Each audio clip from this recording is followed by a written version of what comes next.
Here we go. What are we calling this? Is this the podcast? No, we're still going to do one for today. Well, then what is this? Episode 33. So what's today? 34. So you're going to do two timestamps that are exactly the same? Nope, we're going to do 33 right now. Yeah, time-wise, I don't care. We're just doing episodes. Whether we put up 5 in a day or whatever. No, let's not put up 5 in a day. There's not that much to talk about. After the weekend there is, because they make a lot of comments. But it's not after the weekend. It's that we're still fucked Wednesday. Up because of the weekend. I don't think so. We never finished the others. February 6th at 2:27 p.m. We're going to do episode 33, which will be a continuation from yesterday. We're just going to run right into these and do these really fast, which means we'll probably be in here for an hour. We did the U.S. Army one. Go Army. Like 6 people fucking emailed me about that shit in Nashville. They're like, are these Skully's boys? Oh, no, it was the Army. It was Delta Force. Guaranteed it was Delta Force. It could have been something real, too. Man, it was. It was Delta doing a true training, a true exercise. That's all it was. What do you think of David Paulides? Paulides? You know who that is? And his work with Missing 411, missing people, national parks, etc. Animal attacks, suicide ruled out. He recommends carrying a PLB, personal life beacon. Is that what that is? And a firearm when going into the park. So we actually mentioned this guy. We mentioned him a couple of weeks ago, or had like an in-depth conversation just amongst ourselves. I'm guessing that's the same dude. Used to be a cop turned investigator, national parks, missing children, all kinds of fucking really bizarre stuff. So some of the theories are that it's Bigfoot, and he moves through time portals. Another thing is like there are parts of national parks that are off limits, especially like in the Grand Canyon. They say that people have gone into these caves and seen whole other fucking worlds and civilizations, but they never can find the caves again. Most of the people, they themselves have missing time and have been missing for extended periods of time before reappearing. There's a lot of very weird stuff, and the National Park Service won't put out the numbers and usually don't aid in any of the investigations. They find the kids go missing, and then they find the kid 2 days later 20 miles further in the park. Kids go missing, and they find a shoe 4 miles to the west, and they find a shoe 5 miles to the east. Just fucking totally bizarre shit. Just deaths with no kind of... They can't say what killed the kids. People like this snowboarder was snowboarding... I think this was a couple years ago. Snowboarding in Virginia, maybe? New Hampshire. Snowboarding. Goes missing.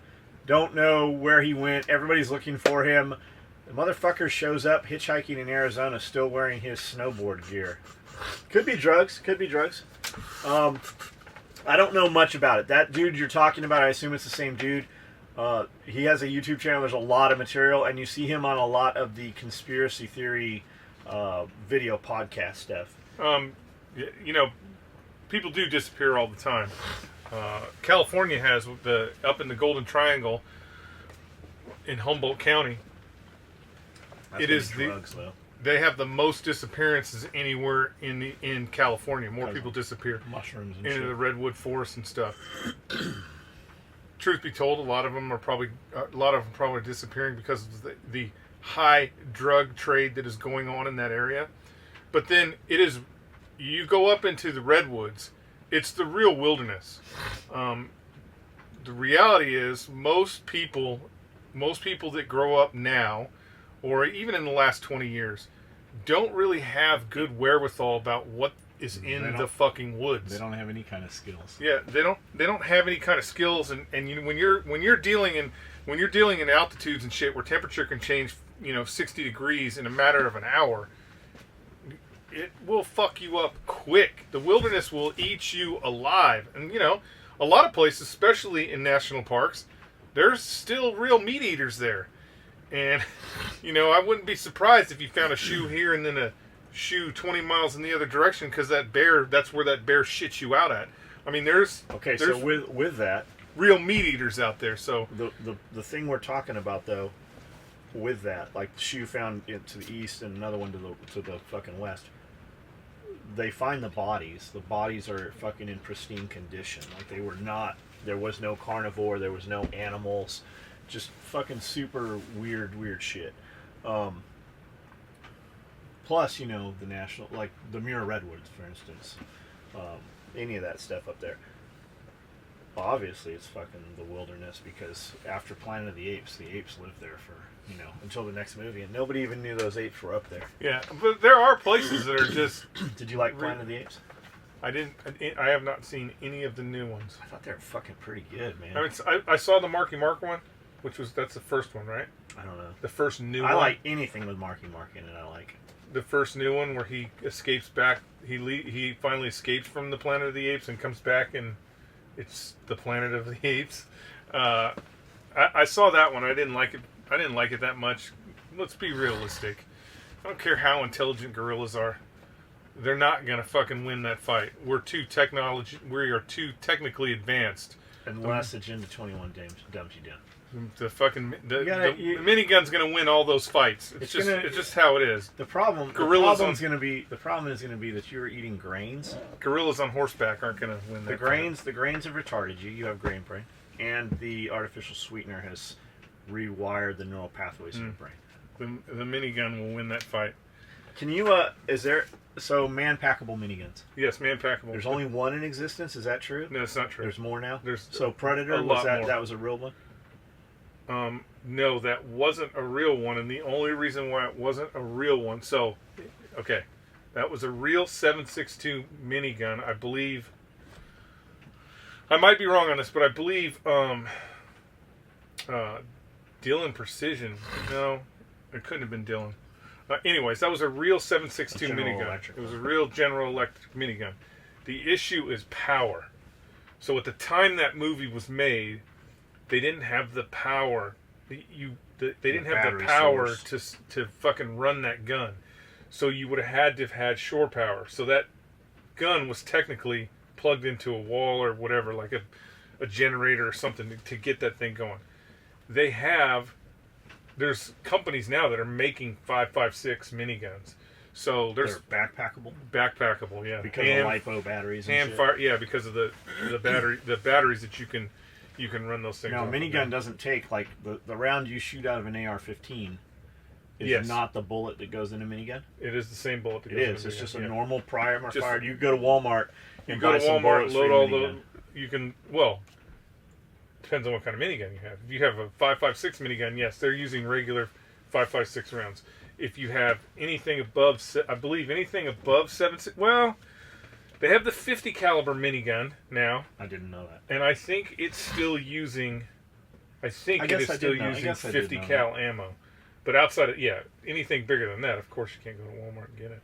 Because they just don't have caliber bigger than that, or because it's not a normal primer fired? I thought they're electrically fired or something somehow. I think anything above the 50 cal.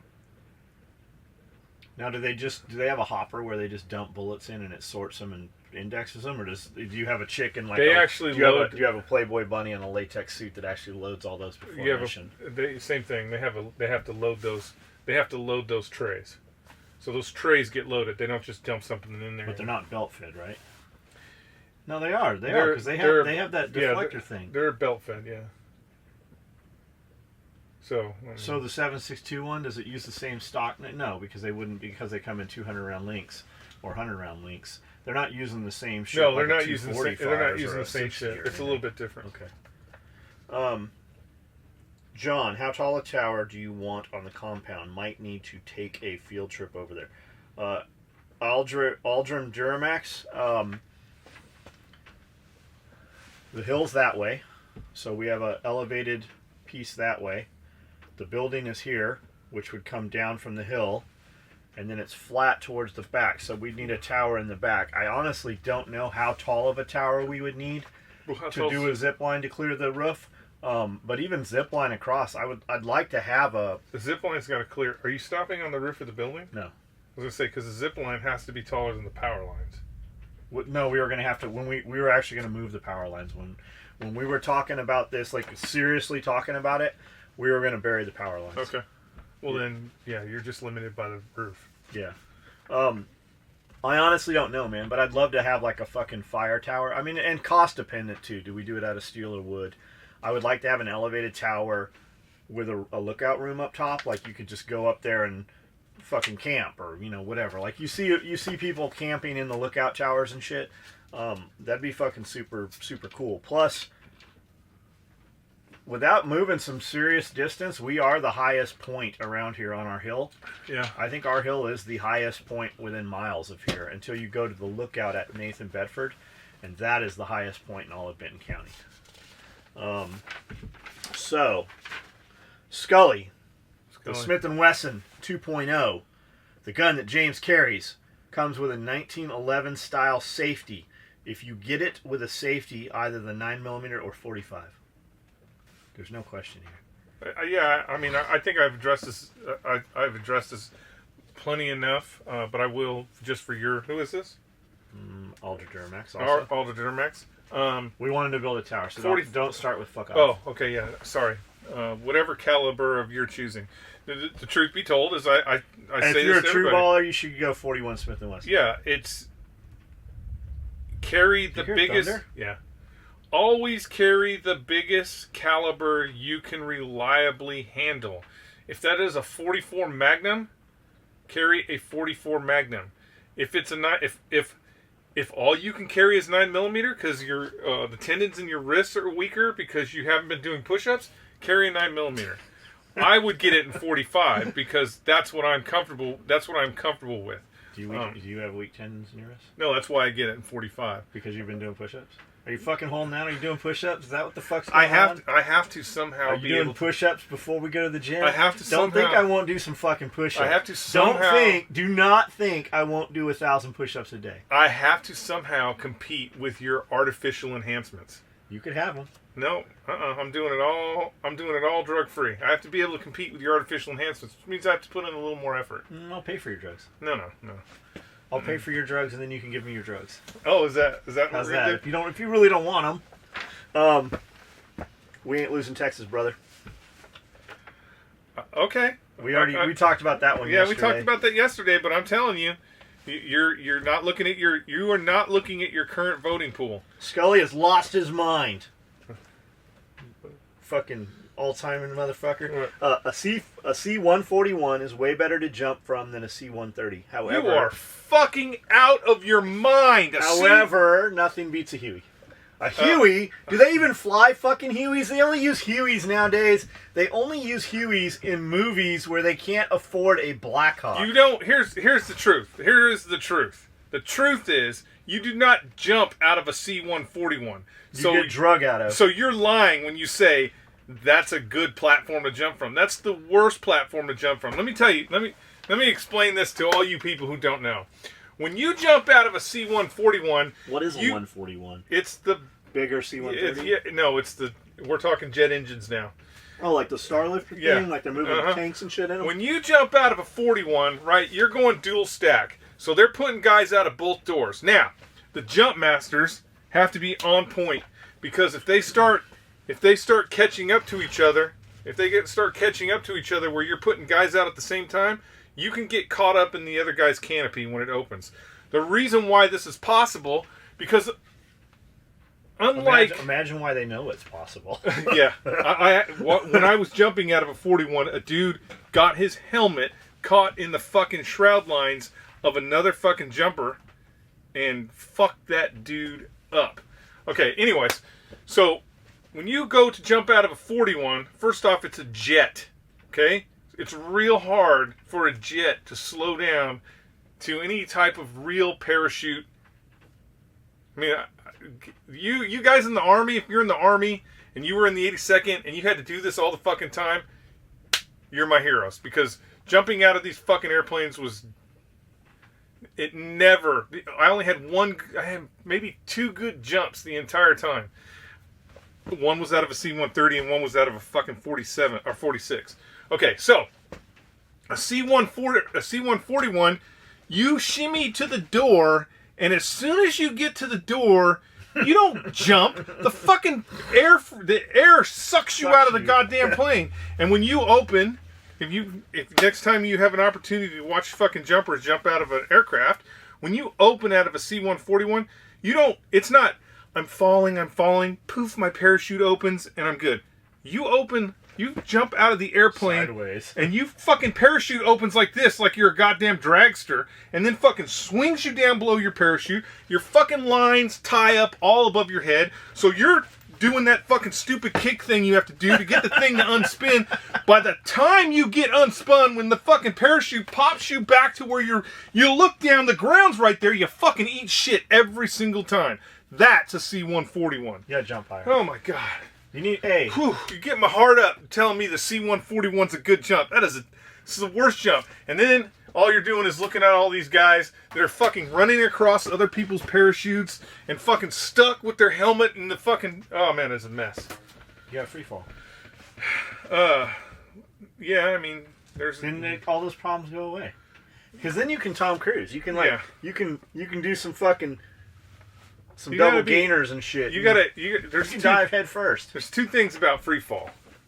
You either gotta be a Special Forces ninja, We know a guy. you either gotta be a Special Forces ninja, or you gotta be so clown ass at jump school that they forbid you to go to jump school, and then you just open up your own Halo school. Who did that? Oh, the SEALs.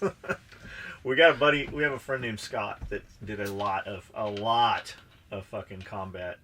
Is he fucking the? parachute shit? But was he on the goal? Is he the guy that was on the Army goal? What I don't know what the Army calls Sabres or something. their jump team. Golden Knights is Golden the Knights, I think that's. No, he was the NCOIC for Halo and Halo. He has a different job now, but Fucking he's C-141. You're out of your like goddamn we built these rigs for him for Halo that they could hold a 50. They could actually fucking clip any weapon, any handheld weapon in their system onto their harness, fucking actually out and fucking fireable while under canopy. When you go to jump school, they strap a fucking 2x4 to your side, right? They take a 2x4 and they put it in this fucking case and they strap it to your side, and you've got to fucking hit and roll and shit. You can't hit and roll with a leg splint strapped to your side, right? And so, Well, that's PLF, parachute landing. yeah, the trick is, here's the secret. I'm going to tell you a secret if you're going to go to jump school.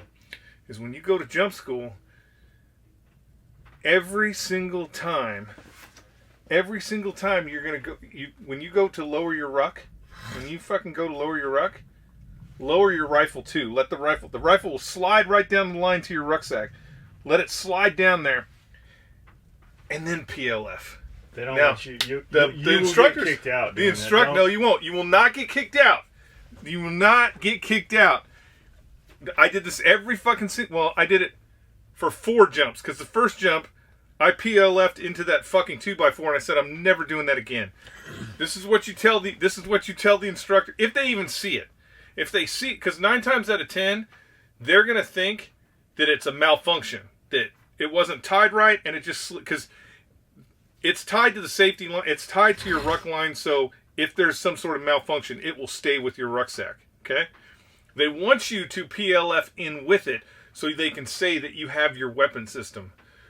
The reality is, let it fucking slide down to your ruck, and if any of those black hats say anything to you, just go, I'm a crew serve guy. I carry a crew serve weapon back in the regular army, Sarge. Crew served. And they're going to be like, all right. I think the concern is that thing's going to fucking barrel in and you're going to land on this fucking post. But No, not when it's... Because it slides down... What it does is it's attached to your rucksack. So it actually is your rucksack. Your rucksack's attached here. And it's attached to the side of your rucksack and tied to you. And you have one little line. So when you get to the point of lowering your rucksack, you pull it. It fucking slides down. It goes all the way to the end of the line. Right? And it's just hanging below you. So when you see the guys getting ready to hit the ground, you see that your rifle is attached to the same line. It's on that line. So all you do is you just pull one string, and it drops and goes right to the... What it does is it goes to the top of your ruck, and it kind of lays flat on your ruck.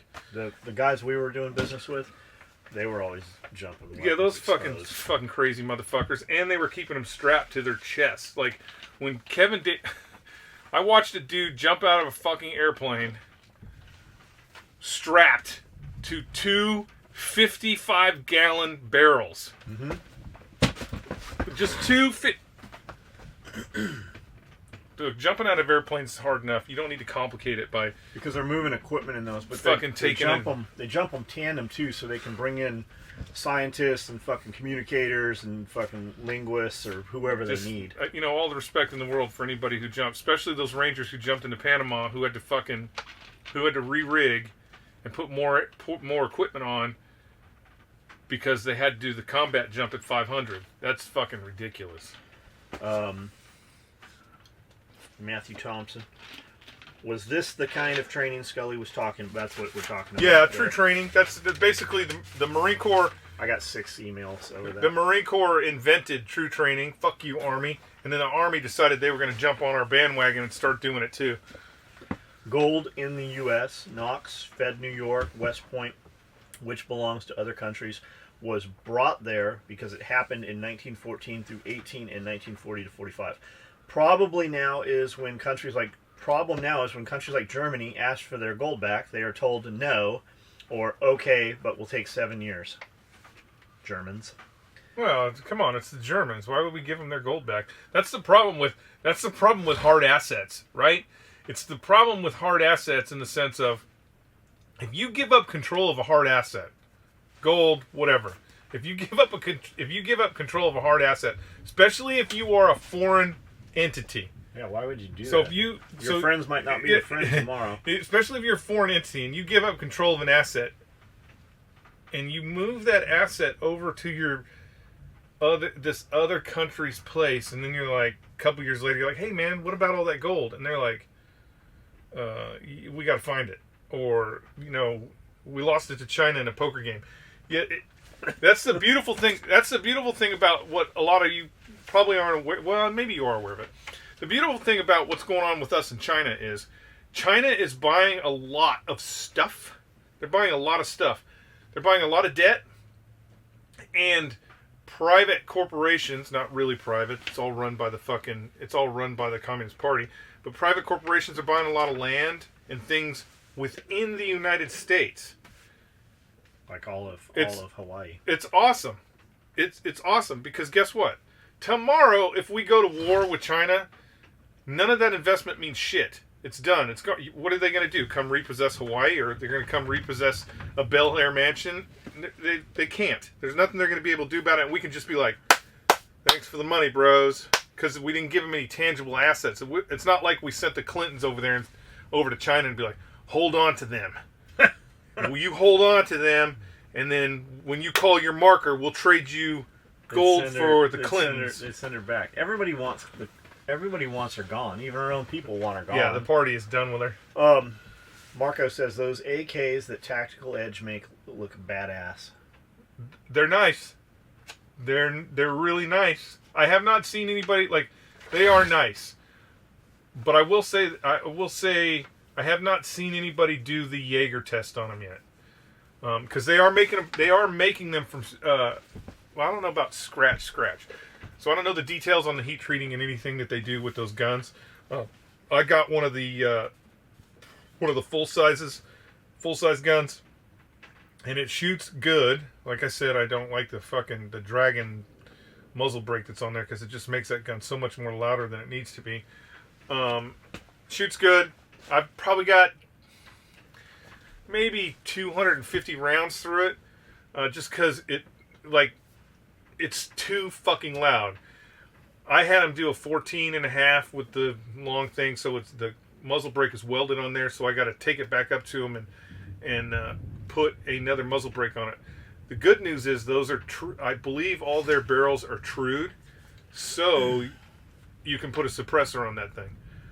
They just announced their 5.4x39, and I'm probably going to get one of those too. You should have them put. You should go like new old school and have them put like an M1 carbine, M2 carbine flash hider. You know what I'm talking about? You always saw the AMP VS2 on the M1 carbine, and it had that muzzle, that cone. Yeah, the cone. That's I put a cone on there. You should take that up and be like, Bobby, I need you to put this on, just to see the look on his face. I need to put this on there. I open carry every day, and I tell you what, I love my Velcro shoes and my slacks. Shut the fuck up. I don't care. Hey, you know what? I'm not like a lot of guys. I don't give a shit if you open carry. I mean, I really don't either. That's a decision you have to make upon yourself, and if you want to make that decision, then just be aware that you look like a fucking retard. Well, you create yourself to be the first target, right? Now, that aside, though, if we grab 100 open carriers, it ain't dudes. When you got 100 dudes in that line or 100 dudes in the room, you grab up, just randomly go to Nashville and grab 100 dudes open carrying. More power to you, man. You're right, whatever. Those dudes, they don't look like they're squared away. Those are the fucking goofballs. They're the fucking weed. They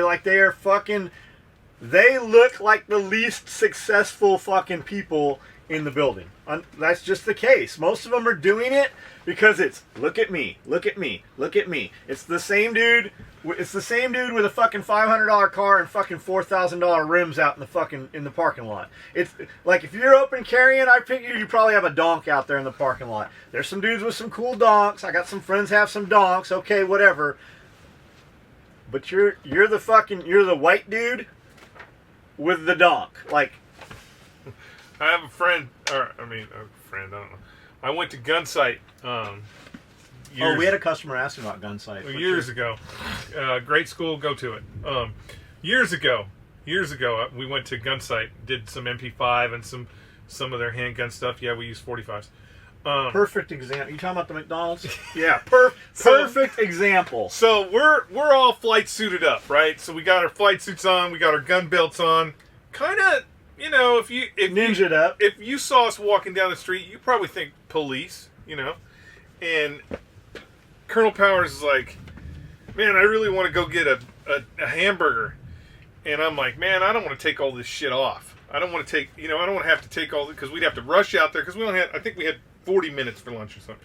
Like, we'd have to rush out there, and then I don't want to take all this shit off. Well, the instructor's like, oh, don't worry about it. And we're like, what? He goes, it's open carry. Just go like that. You can open carry here. Just go into town like that. And so I'm not one to be dared. So I look at Colonel Powers because, at this point, he's the one that would get in trouble, not me. And he's like, yeah, let's go. So we go. And, we got our fucking rigs on with our guns and shit. And we're in there and we're standing there. So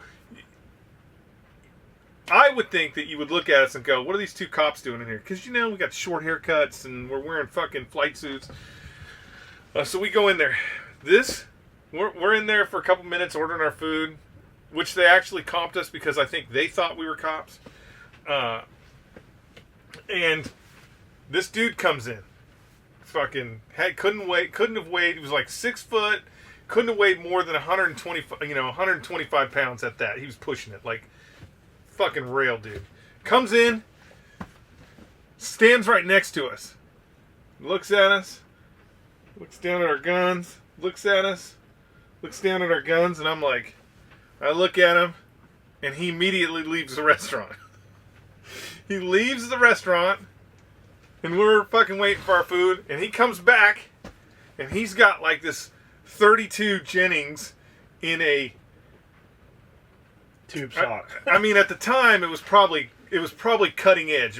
It was like a Chinese gun show holster. The ones that have the little magazine on the front and shit. And he's got this on his holster, and he comes back in, and he's standing next to us, and I'm watching him because I know he just went out to his car and got his gun, and he's doing this.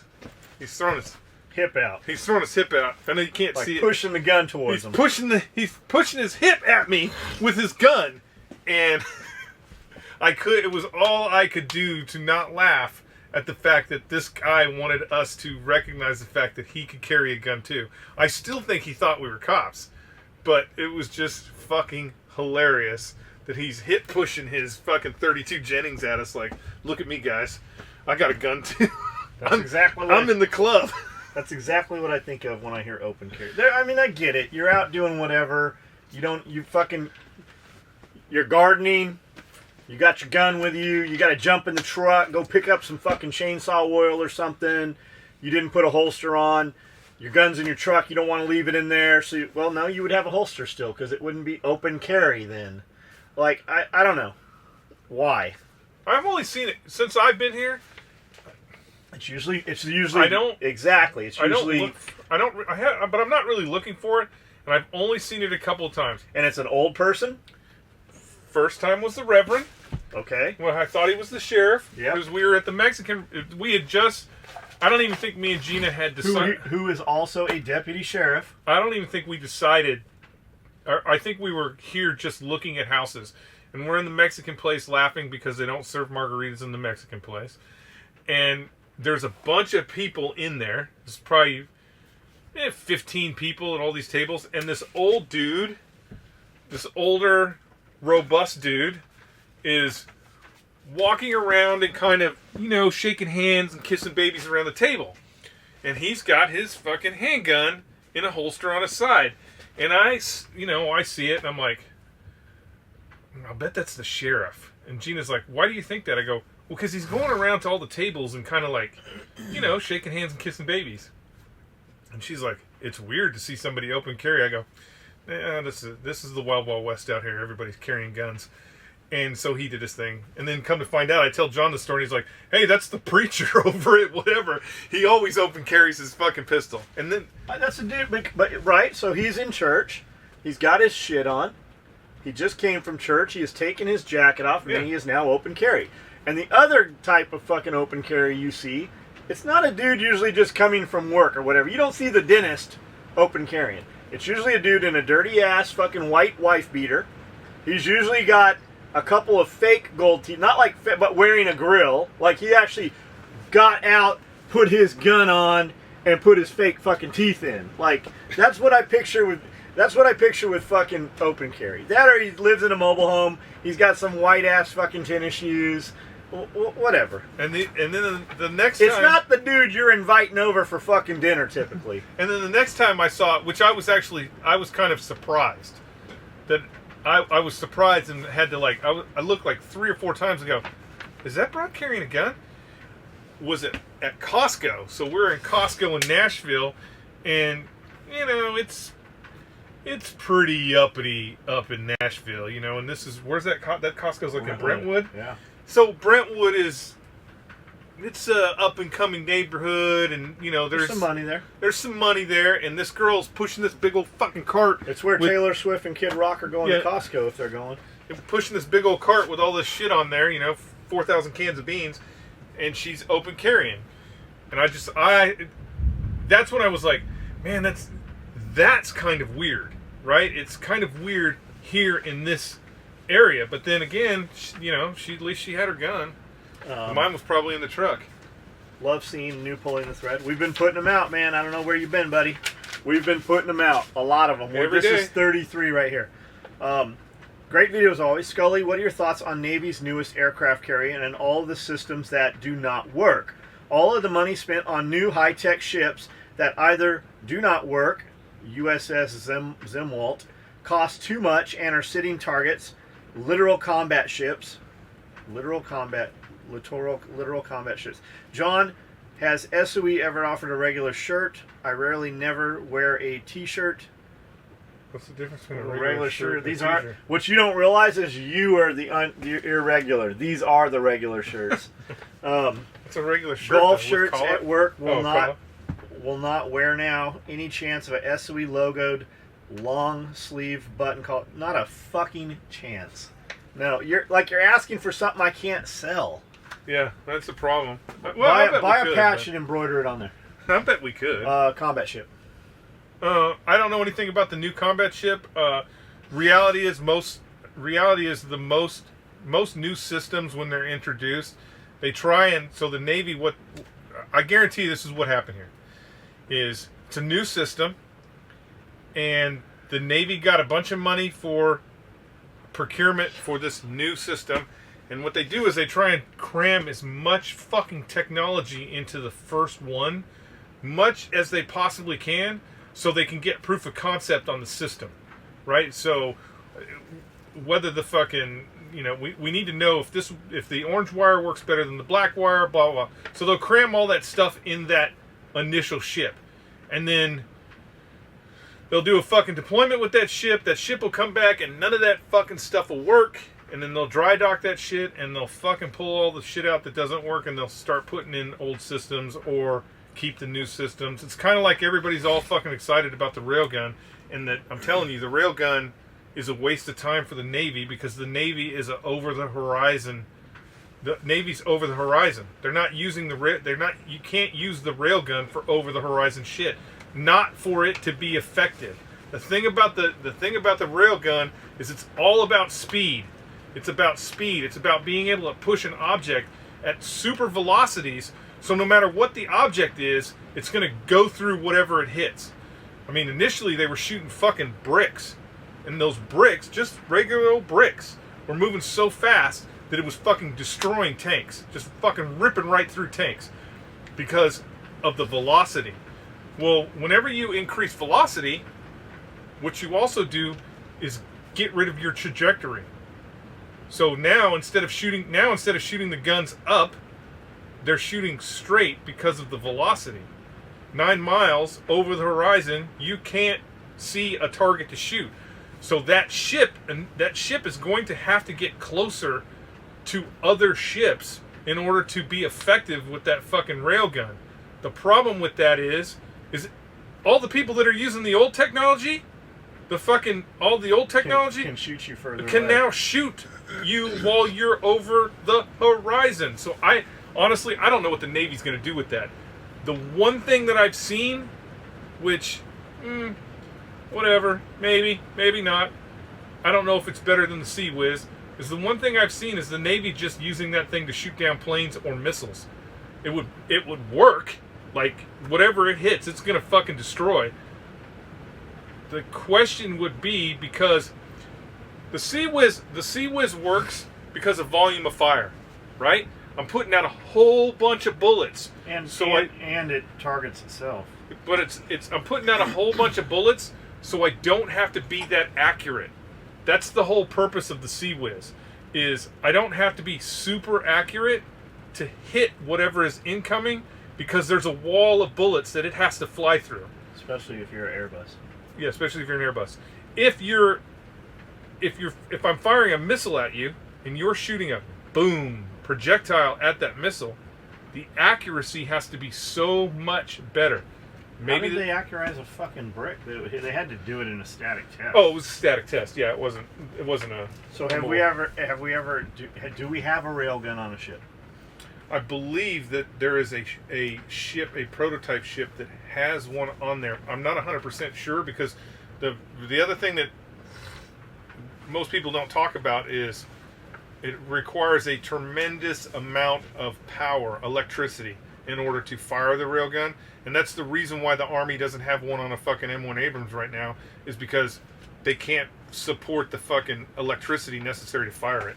As law enforcement, I've seen close up the unless you have... Oh, as law enforcement, I've seen up close that unless you have money for a good lawyer or the state has a shady case, you are screwed if they want you. The government stacks the deck against you in the court to make you want to fold if you don't want to go into massive debt. 95% of federal, state, and local cases are pled out before trial. All nonviolent felons should get their rights back after the time is served. Love the podcast. Yeah, 100%. So they told me 13 years.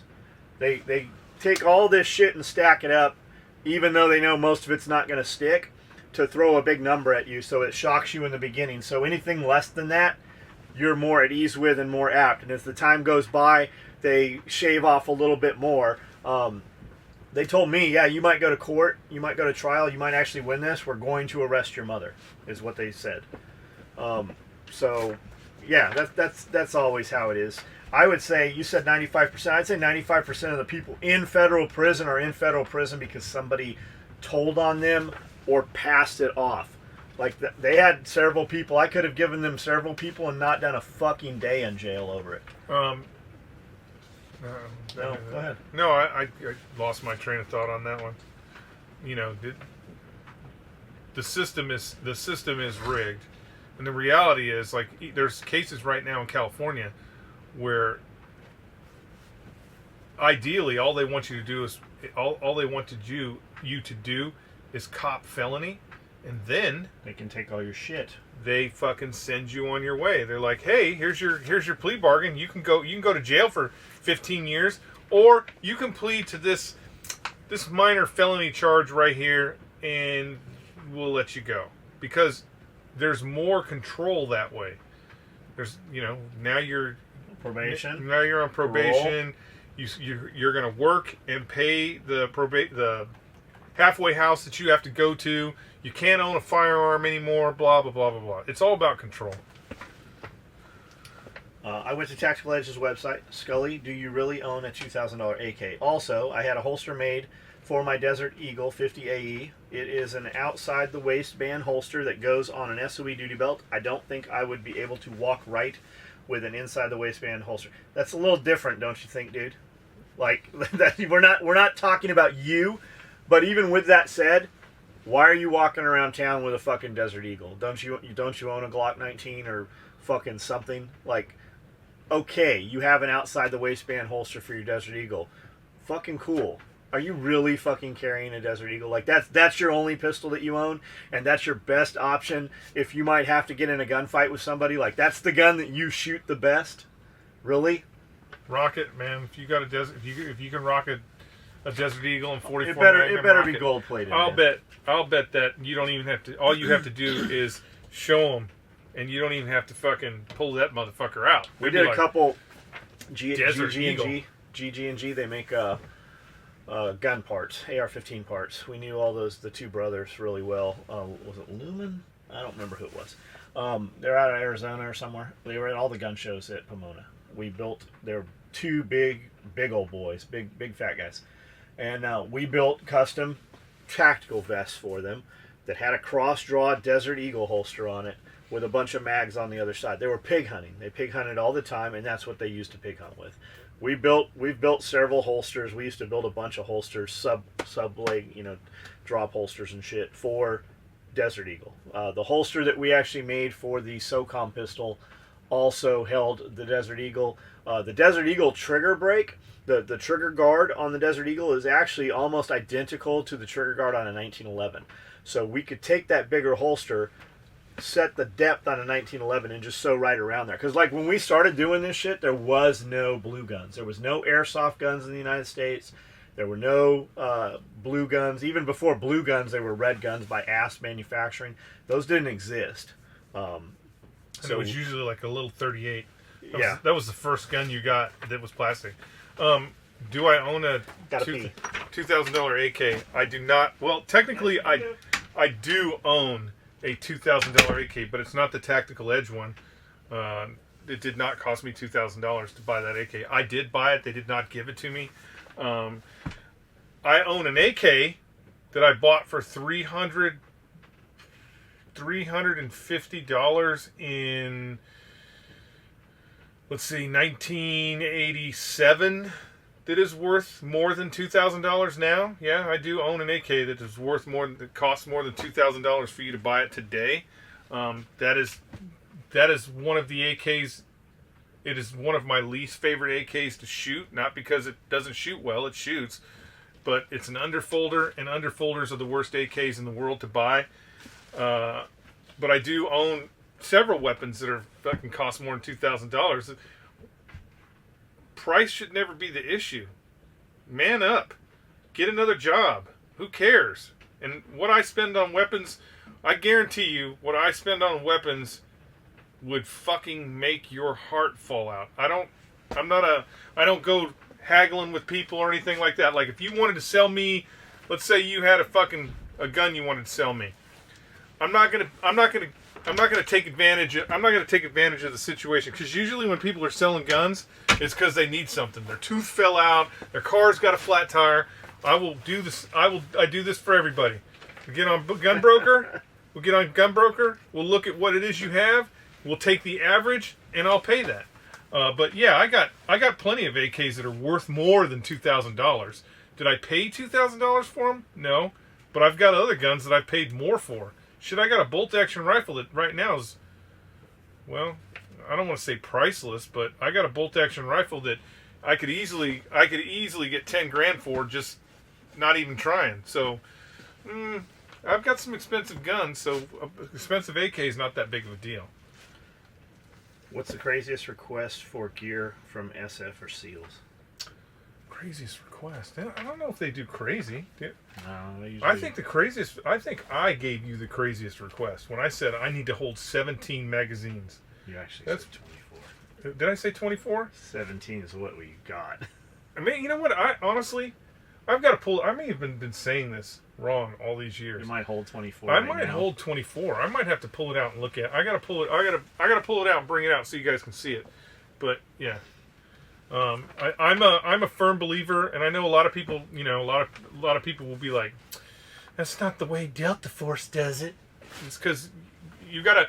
Whenever you look at the way somebody is wearing their equipment, you have to understand what the mission profile is. You have to understand what their mission profile is. And in my Marine Corps career, the things that I did in the Marine Corps, even when I had a rifle platoon, you are going to fight and die with what you have on your back, period. What you are carrying. Nobody's coming to the rescue. The helicopters aren't flying over your they're not flying over your position and dropping out cans of ammo. You are going to fight and die with what is on your back, period. And it's better to have it and not need it than to need it and not have it. And when it comes to ammo, I apply the explosive principle that you pee for plenty. Always bring more. I agree with you, Skully. Those badasses on the street corners are the pipe swingers of the military. Thank you for reminding me of that. God bless, brother. Yeah, that's the truth. The truth of it is, man, is it's not, it's great. We have some very elite forces in the United States. We have some guys that train, God, do you think, I know John is always talking about SEALs and shit, but like Delta, those guys are, as an operator, those guys are shooting 1 million rounds of ammunition a year. Like, they're honing a skill that is just unbelievable. The problem with those guys is all special operations command. A lot of times they're kept behind this glass wall. It's like, whoa, well, we can't use, something might happen. We might need to do a hostage rescue in downtown LA. Let's keep them guys behind it. But your average soldier, your average Marine, they're out there 24 hours a day, sleeping in the fucking dirt, eating shit for meals. I mean, when the last time I was out, it was T-Rats the whole time. T-Rats and MREs, that's it. Eating shit for meals. The fucking Delta guys, the SEAL guys, the Force Recon guys, they're fucking helicoptering in and out before the sun gets down, back home, flipping T-bones on the fucking grill. And the only reason why they're able to do that is because there's a fucking Lance Corporal, PFC, a specialist, out there on that perimeter, out there on that fucking wall, bored out of his fucking mind.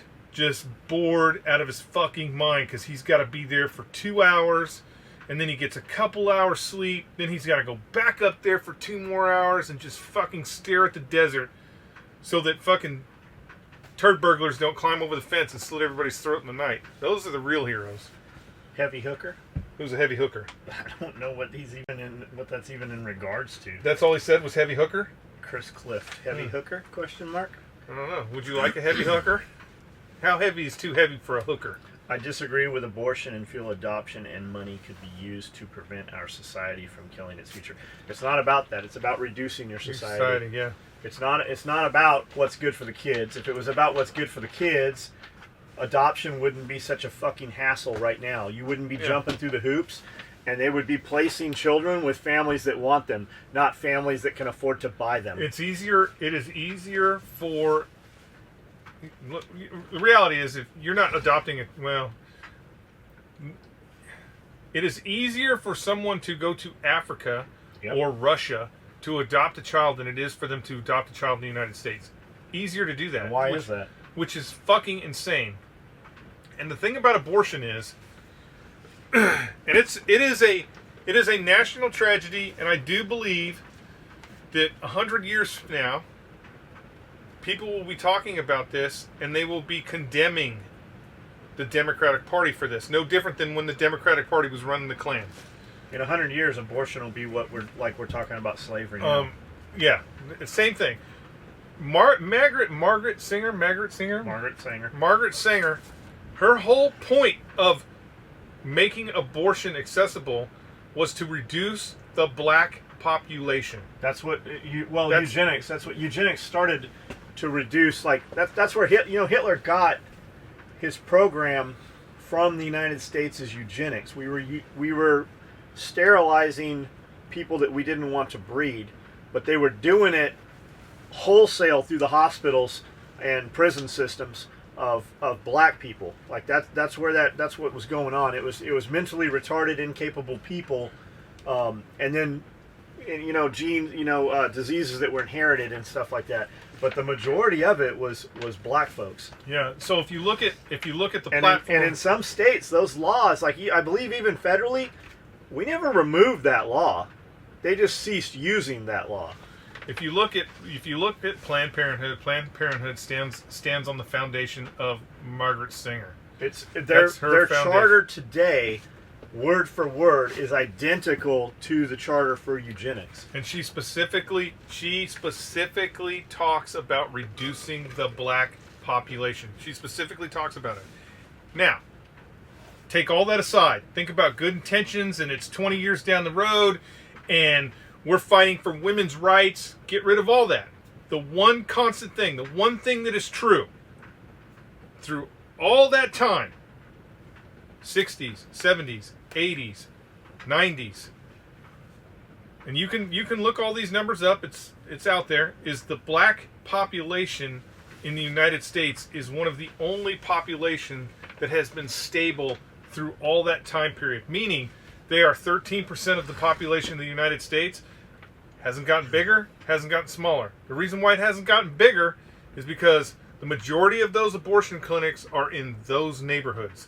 Because that was their plan from day fucking one. I can't wait for the Jay Jones episode of the podcast. I could listen to him talk for hours, Gary Johnson. Jay Jones, where you at?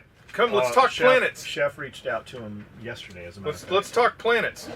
I got nothing on that. Like, that would be a you and him podcast. Let's talk planets. Let's talk about the signal that NASA's listening to. Dr. Jack Kevorkian died June 3rd, 2011. Did he die? 83 years old. I wonder, did he die? Does anybody know, did Jack die in jail? Jeff is right about the left understanding that they only need to control the cities. I've been there, in New York for decades. I've been there.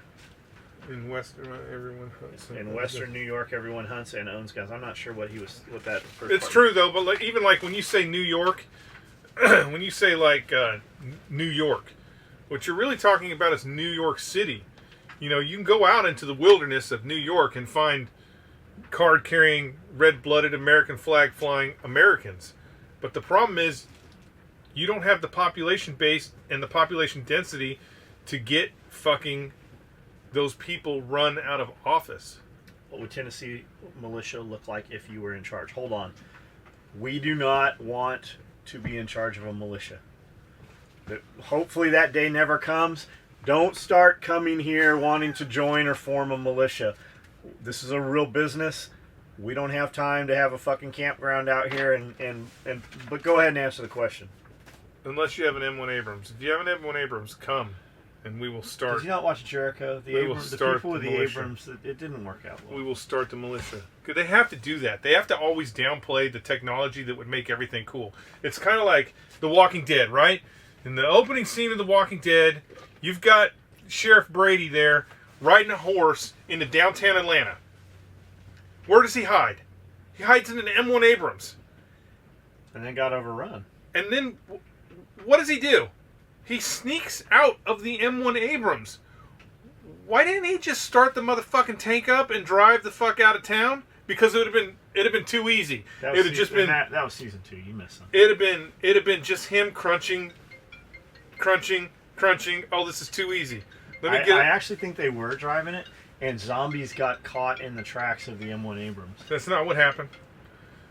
No zombies. There weren't even zombies around the tank when he climbed in it. There was later. It was because... Didn't they eat the horse? Yeah, they ate the horse. Yeah, you're on season 2, buddy. Okay, well, either way, You missed some. you get a tank. What about when they're held up in the CDC? Did you see that one? I saw that one. Yeah. So what would a Tennessee militia look like if you were in charge? Fucking, I don't know what it would look like. It would look like a bunch of hillbillies. The problem with any of that is structure and If you give rank and uniform to a paintball team, they're considered a militia. yeah, and then the other thing is the minute you start anything like that, I mean, we could call ourselves the Boy Scout Troop 1042.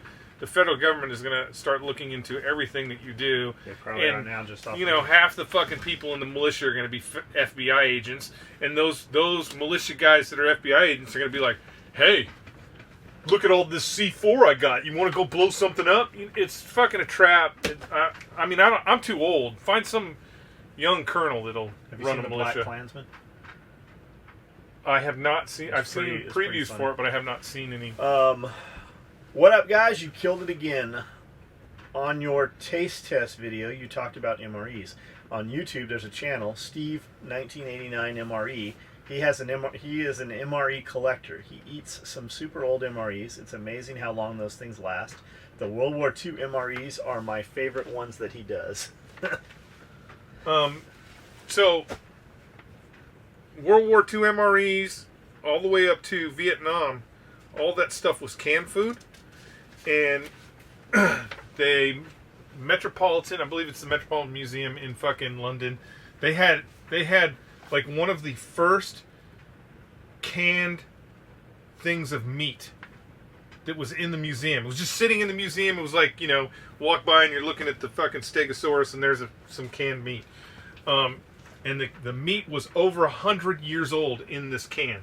And so they decided they were going to open this can and see if it was edible. They opened the can, they poured it out on the ground, and they let a cat eat it. And the cat ate it and did not die. The reality is, because of the way you can food, if it's kept in a pretty good environment, that food can last forever. The problem is if it eats through the can. Yeah, that food can last forever. So if it's very citrusy or outside damage. Yeah, it can eat. But a lot of times that canned food can last forever. What happens is it starts to lose its nutritional value over time. So And color. those fucking the canned crackers that come in the fucking sea rats, they're probably just fine. I mean, they're good to eat. You're not going to get much nutritional value out of it. Chemtrails do not happen. They are a byproduct of gas turbine engines burning off humidity at high altitude. Stop with that dumb bullshit. You better watch some more chemtrail videos. It's not even the fact that it's jet engines. It's anything at altitude. So I can show you pictures from World War II of B-17s with chemtrails. I'm sorry, with vapor coming off those wingtips, because it has to do with altitude. The reason why people get all fucking Looney Tune is because it's something new. Fuck my life, I missed the AR2 kit bag run, and I've been one asking for AR2 stuff. Could I order no ETA, and will you ever do super kit bags? AR2 kit bags were cut today. I think we only had enough material to do 3 more of them, so you better watch. Pay attention, they're going to come up and go quick. If you're the dude that sent the email, and I said we'll build some, you'll get an email before we put them up. Question for Skully. With the impending invasion of robots and autonomous cars, should money be invested into an anti-material rifle like a 50 BMG, or do I buy a boat because those motherfuckers can't swim? Don't ever buy a boat. Fuck, man, that's a tough question, because the reality is They will swim. Once we get to the point of artificial intelligence, once we get to the point of real artificial intelligence, where you can tell this fucking robot, you can ask him how his day was, and he can give you an answer to how his day was. Here's the thing. They are going to attack and kill us in a way that you can't even comprehend. They're going to think at a level that you cannot even comprehend. When it happens, they're going to wipe us out, and we won't even know what happened. There's been several AI experiments, and so far, except for the Chinese, everyone has unplugged them because they fucking. We become irrelevant. You don't. The thing about I don't understand why anybody. Yes, is there going to be a period of time where our life is going to be fucking wonderful? There will be. There will be a very small period of time where AI goes, ooh, look, I can fix all these problems for you. And then eventually AI is going to go, what the fuck? You are the motherfucker that's causing all these problems. So I'm going to fix all these problems by getting rid of you. That's what AI is going to do. It's going to fucking fix the problem. And we won't even know what happened. And fucking 50 cal won't, it's not going to be like the Terminator. It's not going to be, they're not going to make fucking human robots to fucking kill us. They're just going to make bot flies that you can't even see. They're going to fly up your nose in the middle of the night and give you a fucking aneurysm. Love the message. Folks spend too much time worrying about shit they can't control and about things they don't know how to do. I've been making an effort to become a better father, husband, brother, sailor lately, and a lot of that starts with loving myself first. That's a good...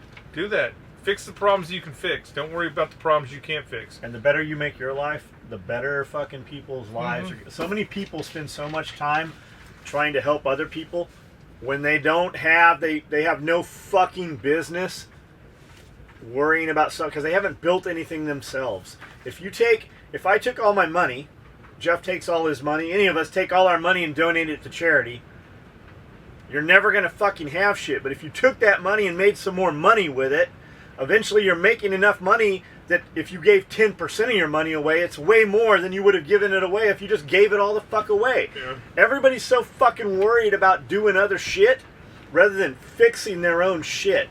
Dude came on the live feed the other night and he's like, hey, here's a link, to donate to my friend's fucking kid or whatever. And I'm like, we don't even know who you are. He's like, well, fuck you guys. I go, you want us to fucking, you want to fucking put this link up and you want me to share this link. I don't know who you are. I question you on it, and you would come out the gate with "fuck you guys." You just shot yourself in the foot. Like, we help people we know. We help people who have done business with us. We help people and spend money where we can fucking see it. We're not spending money and giving it to a church to go fucking 10 towns over and help some motherfuckers. We got enough people around us and immediate family and shit. And that usually doesn't involve giving them money. You need help with some shit, we'll help you. We might fucking invest in you one fucking time. Beyond that, you're on your fucking own. Like, I don't get that fucking mentality. The other thing too is, the reality is outside of your sphere of influence. So other people, other Facebook junkies that you're following on Facebook, outside of your sphere of influence is those problems. 90% of those problems, they made the decision to create that fucking problem. Yes, Tina's daughter that's fucking a paraplegic because a fucking truck driver fell asleep and ran her off the road, and donate all the money you want to that thing. But the reality is that's a small percentage. Most of the problems that are out there that people are trying to fix are self-induced problems. They create those problems. And Facebook is great for this because you can look at people's histories. Next time you have somebody that's like, "Woe was me! I lost my job. My fucking car got a flat tire." If you see that more than one fucking time, look at their Facebook feed. I'll bet you it's a reoccurring thing that happens all the fucking time. Why? Because they can't get their fucking life together. Every time you see a dude asking for money or complaining about money, look back. He was spending money somewhere back there. What did he fucking choose to spend his money on? And was he looking for money and then spending money? Looking for money, spending money. That's because the money you gave him, he's fucking spending it. The dollar you give him. I mean, I will just say this. We've had plenty of people. We've had, since I've been here, there have been plenty of people where other people wanted to help them. Other people wanted to help them because of their situation. And so that help goes out. The help goes out. They get help. They get financial money. And because this is such a small world, because it really is a small world, and in our community it's even smaller, You know what happens. You know that he got that money that he needed because, I don't know, the fucking roof fell in on his house and his kids don't have a room to stay in, and then he's PMing somebody to buy a fucking $2,000 knife or a $500 watch, or he's trying to get all these little extra goodies because that shit comes right back that fucking, immediately. I mean, I will tell you that 9 times out of 10, that person that is fucking, you think you need to help, he's probably gotten all the help he needs. We had a dude in Florida. House got flooded. Took all this money, all these donations and shit. Fucking same thing. They did a donation for a dude in a wheelchair. Come to find out, they got all this money together, did all this rallying. A bunch of people sold a bunch of shit to help this dude out to buy a wheelchair. He had the exact same wheelchair at home. He wanted an outside wheelchair and an inside wheelchair, so he didn't have to fucking clean the wheels off and track stuff from outside inside the house. Bought him a $4,000 wheelchair. Motherfucker had a brand new wheelchair already. Like, shit like that, it's just constant. Or the motherfucker that's, I can't afford my meds, or I need a hip replacement, or I need this, or I need that. Motherfucker, you need a goddamn diet, because you're 250 pounds. That's why you're fucked up, and you can't afford the meds, because you're fucking lazy. Like, go do some shit, rather than asking for fucking money. Like, it's always the same fucking thing. Like, stop helping motherfuckers. Stop helping motherfuckers that are not going to help you. Like, I get it. You want it. It makes you feel good. Spend your money where it will fucking actually do some good. Like, if you can't open the door and see where the fucking money was spent, stop sending your fucking money. Help yourself. Times are coming where you are going to wish that you had some of that fucking help yourself. Yeah. All that shit you gave away, you're going to wish that you would put that into your business or your fucking hustle or something immediately. Stop fucking, like that's the, I don't even know what to fucking call it. Truth be told, everybody, you know people that need help that are not fucking, I know the world is all about the squeaky wheel gets the grease, but fucking do a little more digging. Find somebody that really deserves the help. Most of the people doing it are doing it so that all the other people saw them do it. So they can be the dude. I did this for this guy, and I got these fucking other 50 idiots to give their fucking money away. Like, it's getting old, guys. It's getting fucking old. And we're not talking about anybody specific. Like, you open your Facebook app, and you'll fucking see it every day. Because they wouldn't be there helping your ass come time to move or whatever the fuck it is. Well, the messages folks send too much time. And that wasn't at you, Stouty. Stouty89, Cody. Church of Eat a Dick is now in session. Scully, we could probably get a tax write-off for Skully was in military jail, ? And it sounds like a kangaroo court. 214 years, holy shit. Has Skully talked about it in a previous episode? I believe I have. I was not. It was my fault. I believe that I have talked about it in previous episodes. Terrible. Technically, I was not. The military does it.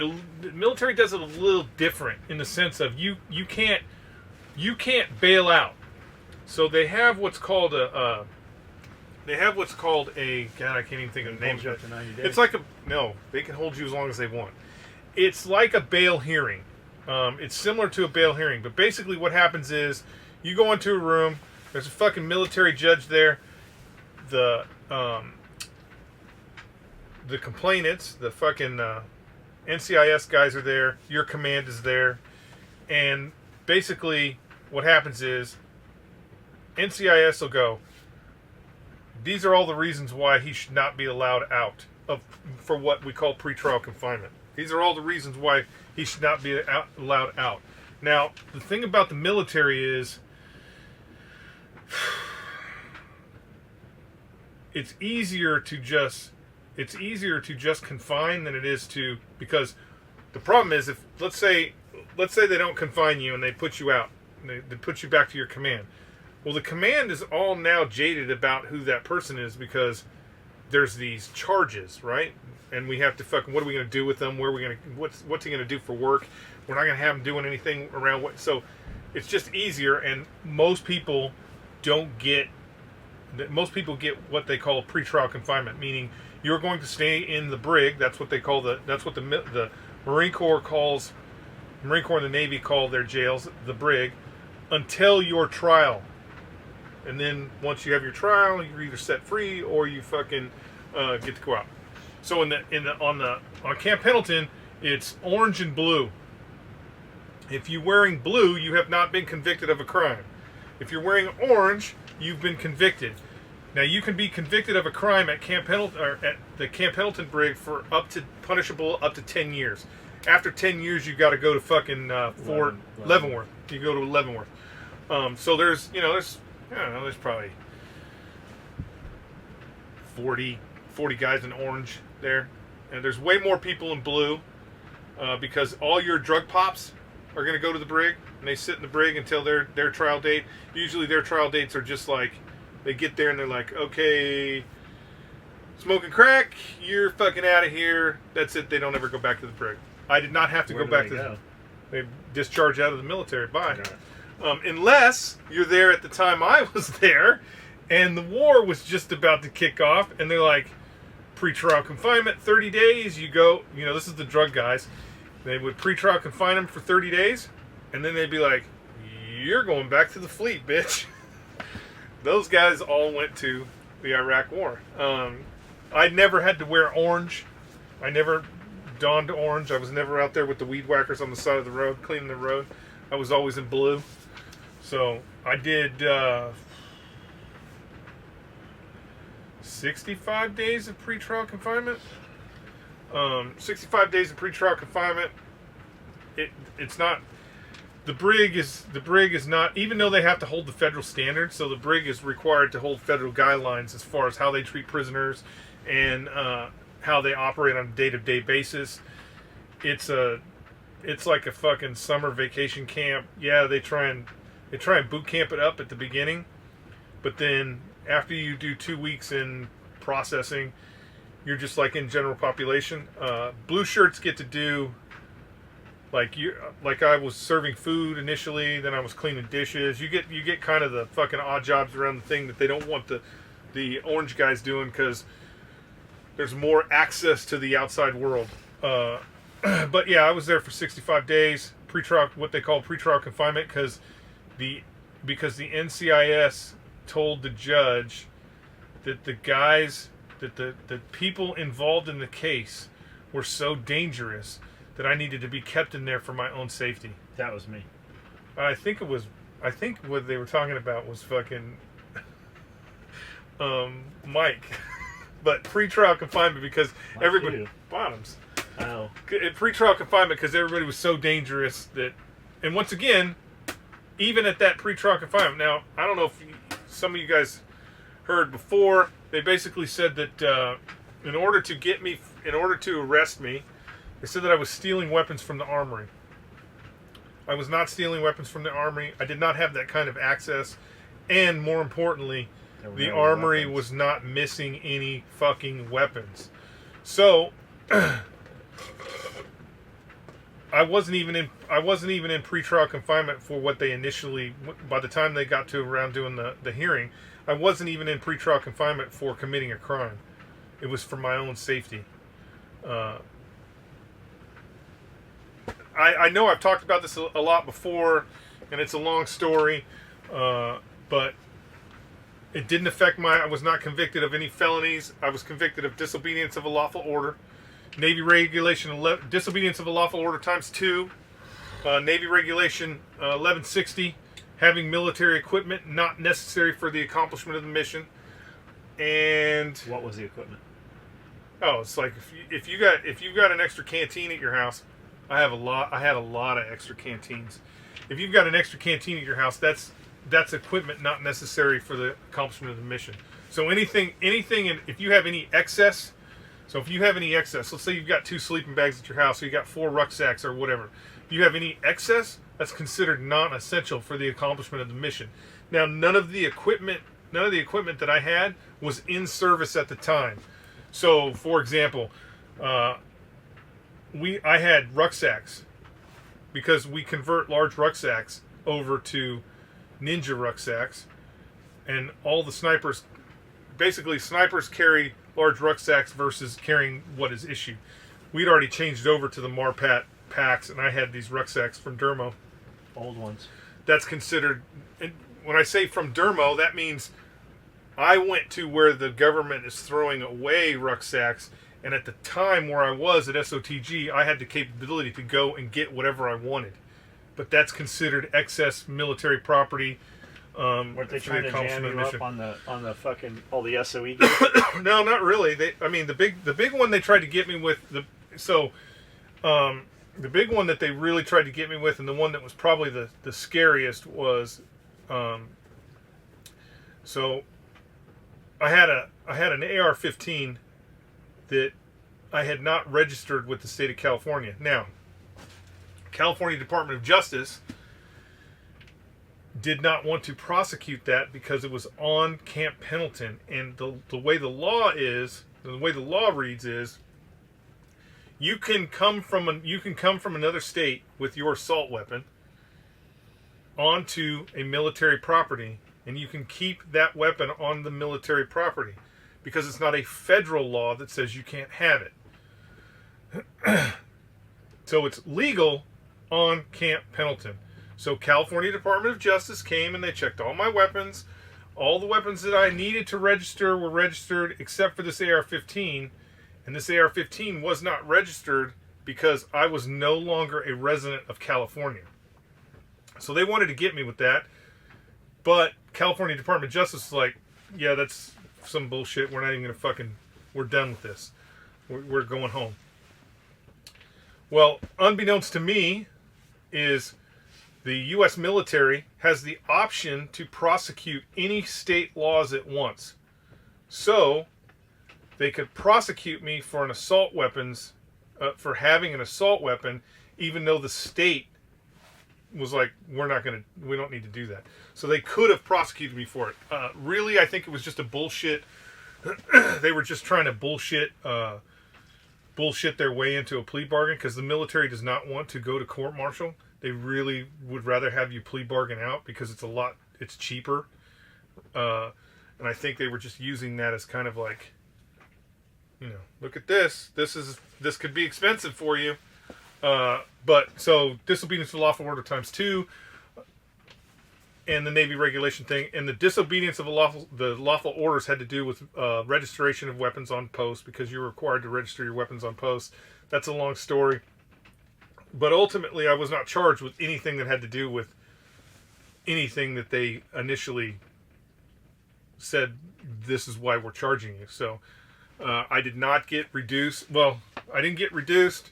The actual commanding general threw all of it out once it got to the judge advocate level, because the judge in my case wrote a letter to the commanding general saying, basically all this stuff that they are trying to do here is bullshit. It's stupid. This should have never left the fucking command, yada yada. And I was able to finish out my Marine Corps career. I'm so fucking pissed I missed out on the rifle case giveaway. I will be getting one. I feel like this fucking went up super late or something. Were you just talking about a missing podcast or something? Because we did the rifle case giveaway 2 weeks ago almost. We did have a missing podcast. That's got to be this. It's 20. So if you look at our podcast, 25 and 27 posted before 26. For some reason, 26. What this is. Yeah, 26. And as for the new abortion laws, they will be aborted after the baby is born, resuscitated, made comfortable, then after the doctor talks to the mother to see if it affects them physically or mentally. It's not abortion any longer, it's murder. The same ones who say the death penalty is cruel and unusual punishment just passed a law making abortion after birth murder legal.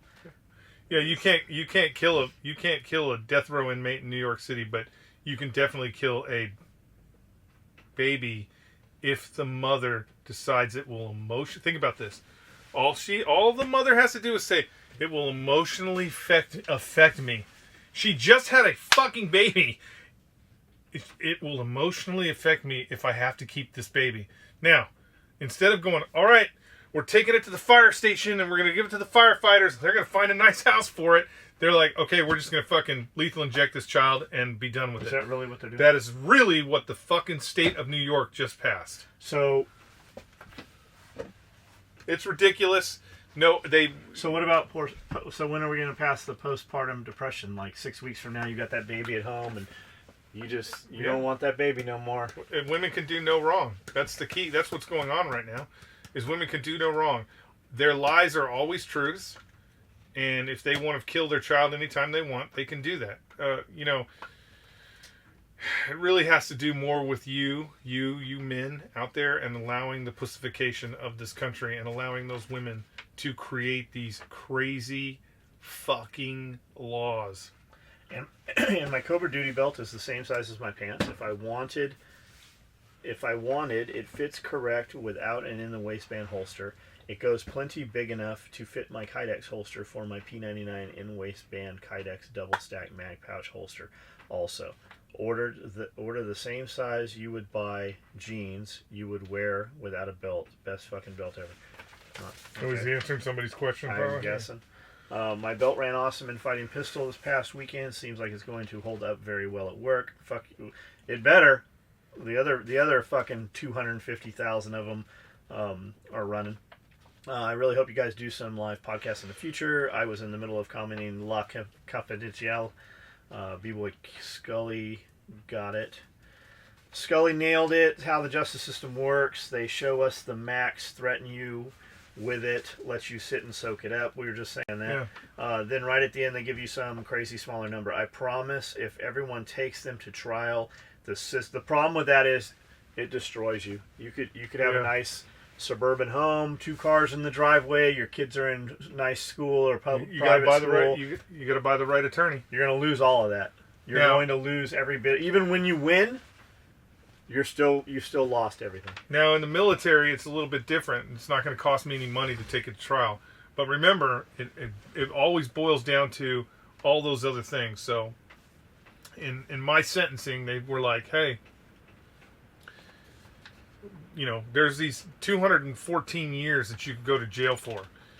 My attorney, military attorney, female, fucking awesome. She was fucking awesome. But they're like, hey, here you go, 214 years. All of this stuff right here, we can probably get rid of. That's the majority. Yeah, all this stuff we can get rid of. But chances are, if you get convicted on this one right here, disobedience to lawful order, the max sentence for that is the max sentence for that is 4 years. So you have 2 here. You could do 8 years. Or you could plea bargain out and do time served. What the fuck else are you going to do? Because you know that those are, you assume that those are legit. Even when the judge was asking about that stuff, he was trying to throw it out. But it's a trip. It's a trip how it works. I promise if everyone takes the trial, the system would collapse. They don't have the housing and staff for all those people for those years, ride or die, win it all. It doesn't work that's easy to say when you're not the dude where they've seized your bank account and they've come in and taken all of your computers that you use. They literally came in, like I did that. I went and got a fucking very expensive attorney, the whole deal. Most people can't do that shit. Like they came in and took all of our fucking computers. Like we never got them back ever. Even though they were told to give them back. We never got any of that shit back. We luckily they didn't lock up my bank accounts. We were able to go buy all more shit. And luckily because we were on CNN 3 days in a row, we didn't know what was going to happen. I figured we were done. Fucking just got raided. We're doing police and military stuff. The CNN shit worked as an advantage. When we got in there and answered those messages on the voicemail, it was dealers going, we don't know what happened, but we want to buy everything you have. So, literally in a 72-hour period, we shipped $62,000 worth of merchandise. We had $62,000 like that running credit cards. We ran so many credit cards, our credit card processing froze us and locked us down and wouldn't give us the money because we ran so much money through it in such a short time. So, we took that money, got more machines, hired more people. It literally was the catalyst. It took us from, a couple $100,000 a year to $1 million that year. We did $1.2 million that next 4 months because of that. And then nobody expected that I'd bail out for 2 years. My attorney's like, what do you want to do? I go, I want to be home as long as I can and get this squared away and running. Get me as much time as we can. So I was on bail for 2 years. That was we drug it out as long as we could. There's a lot more to it. We've talked about it a bunch. But that's the end of this one. We still got another podcast we got to do today. It's 4 o'clock right now, so I got to pee again. Print them out. Let's go. All right. Let's do another one. At 5 o'clock. We gotta Five. eat.